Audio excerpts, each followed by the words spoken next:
Kita bukan memihak kepada suatu kelompok atau memecah belah bangsa. Yang kita ungkap adalah fakta-fakta.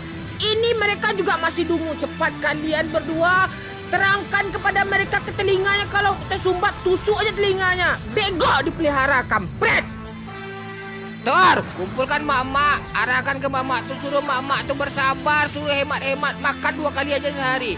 Kamu gak usah banyak-banyak gaya lagi. Softtek tu gak usah dibeli-beli lagi. Hau! Oh! Tambah hutang cik lai. Dolar dah naik nih. Yang kamu kapan naik ke pelaminan? Pelangap pelongo kayak cebong aja lo.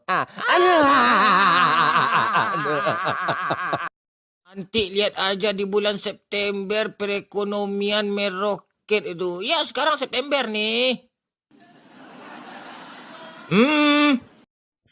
Udah dibilang kan perekonomian kita tuh semakin mantap. Sekarang aja kayak gini nih.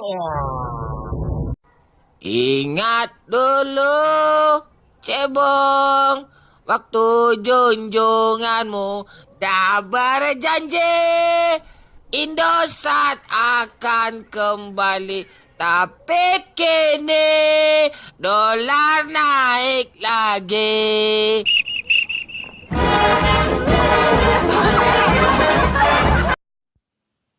Lu nggak update ya? Lu nggak cek dolar? Udah 15.000 sekarang nih. Lu nggak tahu? Mau jadi pemimpin lagi? Yakin nambah? Janji-janji kampanye yang dulu mana? Nggak malu? Dolar udah 15.000.